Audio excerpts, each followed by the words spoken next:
جس ہستی کا تذکرہ پاک کرنے کی سعادت حاصل کر رہے ہیں، محبوب کریم صلی اللہ علیہ وآلہ وسلم کے خاندان کا 8واں چشم و چراغ اور علی کرم اللہ وجہ کریم کی ذریت میں 8واں ستارہ کہ جس وقت چمکا اس وقت ساری کائنات کو اپنی روشنی سے منور فرما دیا، ہر طرف نور کی کرنوں کو بکھیر دیا۔ اللہ رب العالمین نے جنہیں علم لدنی عطا فرمایا اور اپنے محبوب نبی صلی اللہ علیہ وآلہ وسلم کی وراثت کے ساتھ ساتھ مولا کائنات علی المرتضیٰ کرم اللہ تعالی وجہ کریم کے علم کا بھی وافر مقدار میں حصہ عطا فرمایا۔ میری مراد حضرت سیدنا علی ابن موسیٰ رضا علیہ السلام کی ذات مبارکہ ہے۔ آپ کا شجرہ نسب اس طرح ہے: سیدنا علی رضا بن موسیٰ القاسم بن جعفر الصادق بن محمد الباقر بن علی زین العابدین بن حسین شہید کربلا بن علی المرتضیٰ بن ابی طالب کرم اللہ تعالی وجہہ الکریم ورضوان اللہ علیہ مجمعین۔ یہ میں نے حضرت امام رضا علیہ السلام کا شجرہ مبارکہ پڑھا، حضرت امام علی رضا علیہ السلام سے لے کے حضرت علی المرتضیٰ کرم اللہ تعالی وجہہ الکریم تک، اور حضرت امام جلال الدین محمد سیوطی رحمۃ اللہ تعالی علیہ ارشاد فرماتے ہیں کہ اگر کسی شخص کے پاس کوئی پاگل بندہ آ جائے جسے پاگل پن کے دورے پڑتے ہو، دیوانگی کے دورے پڑتے ہو، اس کے اوپر یہ جو سند میں نے پڑھی ہے، یہ جو شجرہ میں نے پڑھا ہے، اس شخص کے اوپر یہ سند، یہ شجرہ پڑھ کے پھونک مار دی جائے، اس کی اتنی برکت ہے کہ اللہ رب العالمین اس کا پاگل پن دور فرما دیتا ہے۔ سبحان اللہ۔ کے اوپر یہ شجرہ حضرت امام علی رضا علیہ السلام کا شجرہ پڑھ کے پھونک مار دی جائے، پاگل پن کو اللہ رب العالمین دور فرما دیتا ہے، اسے باہوش فرما دیتا ہے۔ اتنی برکت ہے حضرت سیدنا امام علی رضا علیہ السلام۔ اور اللہ رب العالمین نے اپنے محبوب نبی صلی اللہ علیہ وآلہ وسلم کو، چونکہ دانا غیوب تھے، غیب دان نبی تھے، غیب کی خبریں دینے والے تھے، خود محبوب کریم صلی اللہ علیہ وآلہ وسلم نے بھی اپنے صحابہ کرام رضوان اللہ علیہ مجمعین کو فرمایا تھا کہ مجھے خراسان سے اپنی خوشبو آتی ہے، مجھے ایسا محسوس ہوتا ہے کہ وہاں پر میرے جسم کا ٹکڑا پڑا ہوگا۔ اور آج تاریخ اس بات کی گواہی دیتی ہے کہ نبی مکرم صلی اللہ علیہ وآلہ وسلم کے جسم اقدس کا وہ ٹکڑا حضرت امام علی رضا علیہ السلام ہے، ان کا مزار مقدس خراسان میں ہے۔ آپ مستجاب الدعوات مشہور تھے کہ جس بھی بندے کو کوئی بھی حاجت درپیش ہوتی، کوئی بھی مسئلہ درپیش ہوتا، وہ آپ کی بارگاہ میں جاتا، آپ سے سوال عرض کرتا، آپ کے دربار میں، آپ کی قبر مبارک میں بھی حاضر ہو کر، آپ کی زندگی میں بھی اور حیات مبارکہ کے بعد آپ کی قبر اکبر میں بھی حاضر ہو کر جب وہ اپنا سوال عرض کرتا، اللہ رب العالمین اس کی حاجت کو فوراً پورا فرما دیا کرتا۔ حضور غوث اعظم دستگیر رضی اللہ تعالیٰ عنہ کے پردادا مرشد، حضرت داتا گنج بخش رضی اللہ تعالیٰ عنہ کے پردادا مرشد، حضرت سیدنا معروف کرفی رحمت اللہ تعالیٰ علیہ، آپ حضرت امام علی رضا علیہ السلام کے مرید اور خلیفہ تھے۔ آپ ایک مرتبہ حضرت امام علی رضا علیہ السلام اپنے خیمے میں، جو آپ کا خیمہ مبارک تھا، اس میں آپ آرام فرما رہے تھے، حضرت معروف کرفی رحمت اللہ تعالیٰ علیہ باہر جھاڑو پھیر رہے تھے۔ کچھ لوگ اکٹھے ہو کر آ گئے، علاقے کے کچھ لوگ اکٹھے ہو کر آ گئے، کہنے لگے جی ہمیں جو ہے امام وقت سے ملاقات کرنی ہے۔ حضرت معروف کرفی رحمت اللہ علیہ نے فرمایا دیکھو میرے مرشد اس وقت قیلولہ فرما رہے ہیں، دوپہر کا وقت ہے، آرام کر رہے ہیں، میری مجال نہیں ہے کہ میں انہیں ڈسٹرب کروں، میری اتنی ہمت و جرأت نہیں ہے کہ میں انہیں اٹھاؤں، انہیں بیدار کروں، ان کی نیند میں خلل پیدا کروں۔ جو آنے والے سائل تھے کچھ دیر وہ رکے رہے، انتظار کرتے رہے، پھر کہا کہ آپ جا کے دیکھیں امام وقت اٹھ گئے ہیں، مولا اٹھ گئے ہیں تو ہماری ملاقات کروا دیں۔ آپ نے فرمایا جب اٹھ جائیں گے تو وضو کے لیے آواز دے دیں گے، میں ان کے دین میں خلل پیدا نہیں کر سکتا۔ ایک مرتبہ، دو مرتبہ، 8-10 مرتبہ جو سائل آئے تھے انہوں نے یہ سوال کیا کہ آپ جا کے دیکھیں، وہ اٹھ گئے ہیں تو ہماری ملاقات کروا دیں۔ جس وقت انہوں نے 8-10 مرتبہ یہ عرضی پیش کی حضرت معروف کرفی رحمۃ اللہ تعالی علیہ نے فرمایا تم کس مقصد کے لیے آئے ہو؟ اپنا مقصد مجھے بیان کر دو، اگر ہو سکا جس کو وہ بیدار ہوں گے میں انہیں تمہارا سوال پیش کر دوں گا، وہ دعا فرمائیں گے، اللہ رب العالمین تمہارا معاملہ حل فرما دے گا۔ وہ بندے کہنے لگے اس طرح ہے کہ جو دریائے نیل ہے وہ اپنی حدوں سے باہر ہو گیا ہے، دریائے نیل کی جو حد ہے وہ اپنی حدوں سے باہر ہو گیا ہے، ہماری تمام زمینیں خراب ہونا شروع ہو گئی ہیں، ہم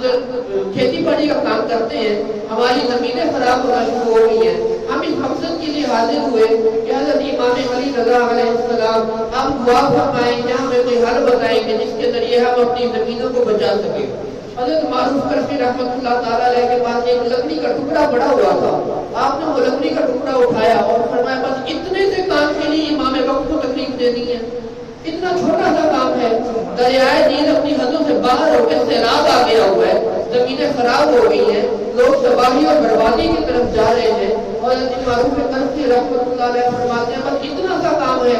آپ نے لکڑی کا ٹکڑا اٹھایا اور 3 لکیریں زمین پہ اپنے سامنے پھیر دی،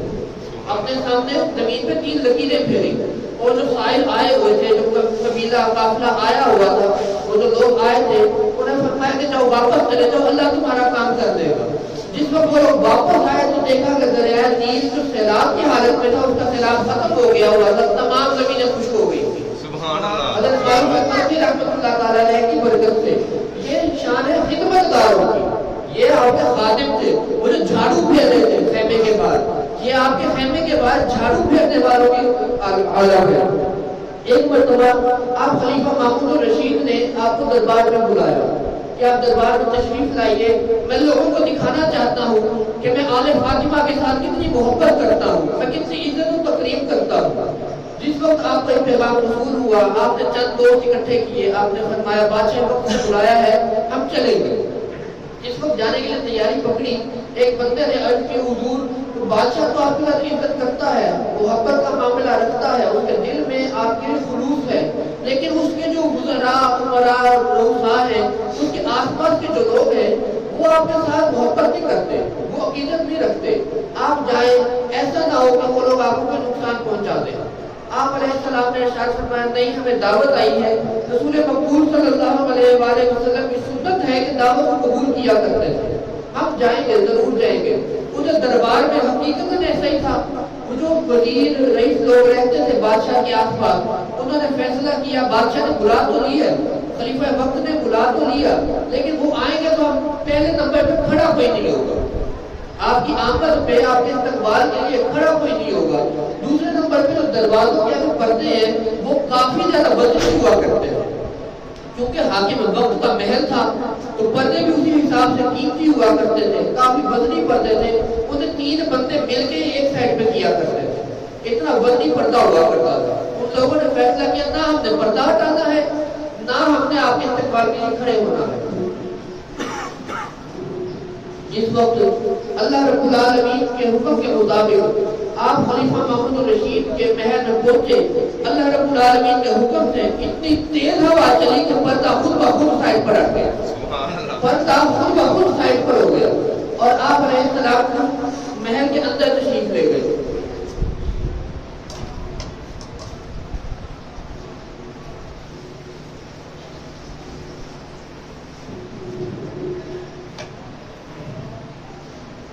آپ محل کے اندر تشریف لے گئے، کچھ دیر آپ بیٹھے رہے، وزیروں رئیسوں نے کہا اب تو اچانک سے ہوا چل پڑی تو پردہ سائڈ پہ سرک گیا، پردہ ہٹ گیا، امام کو اندر آنے کے لیے راستہ مل گیا، جب یہ واپس جائیں گے تب بھی پردہ کوئی نہیں ہٹائے گا۔ جس وقت آپ اٹھے واپس جانے کے لیے اللہ رب العالمین کے حکم سے دوبارہ ہوا چلی اور پردہ سائڈ پر ہو گیا، آپ آسانی کے ساتھ پردہ کلوز کر کے محل سے باہر تشریف لے گئے۔ ایک مرتبہ ایک بندہ آپ کی خدمت اکثر میں حاضر ہوا، اپنے آپ بیٹھے کچھ لوگوں کے معاملات سلجھا رہے تھے، جو سائل آئے ہوئے تھے، آپ ان کے مسائل سن رہے تھے، ان کے معاملات حل فرما رہے تھے، جسے پیسے کی ضرورت تھی پیسہ عطا فرماتے، جسے روٹی کی ضرورت ہوتی روٹی عطا فرماتے۔ پیچھے جو بندہ آیا اس نے آ کے اپنے ساتھ والوں سے تذکرہ کیا، میں نے کل رات خواب میں نبی مکرم صلی اللہ علیہ وآلہ وسلم کی زیارت کی، جس جگہ پر امام علی رضا علیہ السلام بیٹھے ہوئے ہیں، میں نے اسی مقام پر نبی پاک صلی اللہ علیہ وآلہ وسلم کو جگہ فرما دیکھا، جس جگہ پر اس وقت حضرت سیدنا امام علی رضا علیہ السلام تشریف فرما ہے، میں نے اسی جگہ پر کل رات خواب میں محبوب کریم صلی اللہ علیہ وآلہ وسلم کو جلوہ فرما دیکھا۔ میں نے دیکھا محبوب کریم صلی اللہ علیہ وآلہ وسلم کے سامنے کھجوروں کا ٹوکرا پڑا ہوا ہے، سیحانی کھجوریں ہیں مدینہ المنورہ کی، میں نے سیحانی کھجوروں کا ٹوکرا پڑا ہوا دیکھا، اور حضور نے مجھے 18 کھجوریں بھی عطا فرمائی۔ وہ بندہ اپنا خواب بیان فرما رہے اپنے آس پاس والے لوگوں سے، اگلے لوگ اٹھ کر چلے گئے، پچھلے لوگ آگے ہو گئے۔ جس وقت اس شخص کی باری آئی، حضرت امام علی رضا علیہ السلام کی خدمت میں سیحانی کھجوروں کا ٹوکرا ایک بندہ لے کر آ گیا۔ آپ نے وہ کھجوروں کا ٹوکرا اپنے آگے رکھ لیا، آپ نے اپنے خادم کو حکم دیا کہ سب کو کھجوریں تقسیم کرنا شروع کر دو۔ اس نے کھجوریں تقسیم کرنا شروع کر دی۔ یہ بندہ جس نے خواب دیکھا تھا، جب اس کی باری آئی، حضرت امام علی رضا علیہ السلام نے خود اپنے دستے اقدس سے کھجوریں مٹھی بھر کے اٹھائیں اور اس بندے کو پکڑا دی۔ اس بندے نے پکڑنے کے بعد سب سے پہلے کھجوروں کو گننا شروع کیا، جس کو گنا مکمل 18 کھجوریں تھی۔ رات اس نے خواب میں دیکھا کہ کریم آقا صلی اللہ علیہ وآلہ وسلم نے مجھے 18 کھجوریں عطا فرمائی۔ صبح کے وقت حالت بیداری میں حضرت امام علی رضا علیہ السلام نے اسی جگہ پر اسی نسل کی 18 کھجوریں اسے عطا فرمائی۔ جس وقت اس نے گنی 18 کھجوریں تھی، اس نے حضرت امام علی رضا علیہ السلام کی خدمت میں عرض کیا، حضور 2 کھجوریں مجھے اور عطا فرما دیں، یہ کھجور بڑی مزیدار ہوتی ہے، بڑی لذیذ ہے، 2 کھجوریں مجھے اور عطا فرما دیں۔ سیدنا امام علی رضا علیہ السلام نے ارشاد فرمایا، اگر رات کو رسول خدا نے تمہیں 2 کھجوریں اور دی تھی تو میرے سے بھی لے لو، اگر رات کو 2 کھجوریں اور ملی تھی تو میرے سے بھی لے لو، اگر رات کو 18 ملی تھی تو میں نے بھی تمہیں 18 دے دی۔ ایک بندہ آپ کی خدمت اقدس میں حاضر ہوا، کہنے لگا، حضور میری بیوی ہے، آپ کی باندی ہے، آپ سے محبت کرتی ہے، امید سے ہے، آپ دعا فرمائیں اللہ کریم اسے نیک اولاد عطا فرمائے، اسے نیک بیٹا عطا فرمائے۔ اس نے دعا کے لیے عرض کیا، آپ رضی اللہ تعالیٰ عنہ علیہ السلام نے ارشاد فرمایا، اللہ رب العالمین تمہاری بیوی کو 2 بچوں سے نوازے گا۔ اس نے کہا اگر اللہ رب العالمین مجھے 2 بچے عطا فرماتا ہے، 2 جڑواں عطا فرماتا ہے، تو میں ایک کا نام محمد رکھوں گا، ایک کا نام علی رکھوں گا۔ بندہ یہ کہہ کر چلا گیا۔ حضرت امام علی رضا علیہ السلام نے پیچھے سے پیغام بھجوایا، فلاں بندے کے گھر جاؤ، اسے جا کے کہو کہ اللہ رب العالمین تمہیں جب اولاد دے گا تو بیٹے کا نام علی رکھنا اور بیٹی کا نام عمرو رکھنا۔ وہ بندہ خادم یہ پیغام لے کر اس بندے کے گھر چلا گیا۔ کچھ وقت گزرا، جیسے آپ نے حکم فرمایا تھا اسی طرح اسی کے مطابق ایک بیٹا پیدا ہوا، ایک بیٹی پیدا ہوئی، 2 جڑواں بچے، ایک بیٹا ایک بیٹی پیدا ہوئی۔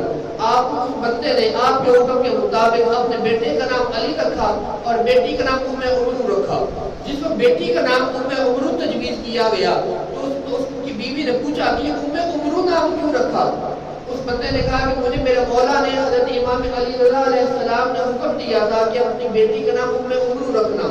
جس وقت اس بات کی خبر اس کی ماں کو پہنچی، بندے کی ماں کو پہنچی، تو اس بندے کی ماں نے کہا کہ تمہاری دادی کا نام عمرو تھا۔ حضرت امام نہ صرف تمہاری آنے والی نسلوں کو جانتے پہچانتے ہیں بلکہ تمہاری گزری ہوئی نسلوں کو بھی جانتے اور پہچانتے ہیں۔ آپ نے خادم کو بھیجا، جاؤ فلاں علاقے میں چلے جاؤ، وہاں جا کے لوگوں کو پیغام دینا، کسی کا کوئی مسئلہ ہے، کوئی کام ہے تو میں امام علی رضا کا خادم ہوں، مجھے بتائیں، میں ان سے دعا کروا کے حل کروا دوں گا۔ وہ چلا گیا بندہ، خادم اس مقام پہ پہنچ گیا، لوگوں کو پتہ لگا کہ رسول مقبول صلی اللہ علیہ وآلہ وسلم کے جانشین کا خادم آیا ہے۔ لوگوں نے بڑی محبت کا مظاہرہ کیا، کسی نے کپڑے پیش کیے تحفے کے طور پر، کسی نے ہدایہ کے طور پر جو نقدی پیش کی، کسی نے کچھ پیش کیا، کسی نے کچھ پیش کیا۔ آخر میں جب وہ بندہ خادم واپس آنے لگا، تمام لوگوں کے معروضات لے کر، سوال لے کر واپس جس وقت آنے لگا، حضرت امام علی رضا علیہ السلام کی خدمت میں واپس آنے کے لیے نکلا تو ایک بڑھیا مائی حاضر ہوئی۔ وہ کہنے لگی، بیٹا میں سوت کاٹتی ہوں، کپڑا بناتی ہوں، دھاگا بناتی ہوں، میری اتنی ہمت طاقت نہیں ہے کہ میں زیادہ خدمت کر سکوں، یہ ایک ٹوٹی کوڑی ہے، یہ جا کے میری امام کی خدمت میں پیش کر دینا، ان سے کہنا کہ آپ کی ایک خادمہ، آپ کی ایک لونڈی فلاں علاقے میں آپ سے محبت کرتی ہے۔ وہ خادم واپس آ گیا، اس کے بعد جو فہرست تھی سوالات کی، معروضات کی، امام کی خدمت میں پیش کر دی، جو ہدایہ تحائف لے کر آیا تھا وہ امام کی خدمت میں پیش کر دیے۔ حضرت امام علی رضا علیہ السلام نے پوچھا تمام معاملات مکمل ہو گئے؟ اس نے کہا جی مکمل ہو گئے، آپ مجھے اجازت عطا فرمائے میں اپنے گھر چکر لگا لوں۔ جس وقت وہ جانے کے لیے اٹھا آپ نے ارشاد فرمایا میری پھوٹی کوڑی تو دیتا جا۔ سبحان اللہ۔ وہ جو گڑیا مائی نے پھوٹی کوڑی دی تھی آپ کو اس کا بھی علم تھا کہ کسی علاقے میں کون سا بندہ میرے ساتھ محبت کرتا ہے اور میرے لیے کیا عقیدت کے جذبات رکھتا ہے، آپ اس کے دلوں کے رازوں سے بھی واقف تھے۔ اللہ رب العالمین کے حکم سے اللہ رب العالمین نے آپ کو یہ اختیار عطا فرمایا تھا کہ آپ دیکھ لیتے تھے کس کے دل میں میرے لیے کتنی محبت پوشیدہ ہے، اور پھر اس میں دیوار یا پردے راستے میں حائل نہیں ہوتے تھے۔ آپ پوری دنیا میں موجود اپنے محبین کو اور عقیدت مندوں کو جانتے اور پہچانتے تھے۔ وہ بندے نے فوراً پھوٹی کوڑی جیب سے نکالی، عرض کی جی حضور یہ فلاں مائی نے آپ کی خدمت میں پیش کی تھی۔ آپ نے ارشاد فرمایا کہ میں پھوٹی کوڑی کو جانتا ہوں تو اس مائی کو بھی جانتا ہوں۔ اللہ رب العالمین کی بارگاہ میں دعا ہے کہ ہم سب کو نبی مکرم صلی اللہ علیہ وآلہ وسلم کے اہل بیت سے سچی محبت عطا فرمائے۔ وما علینا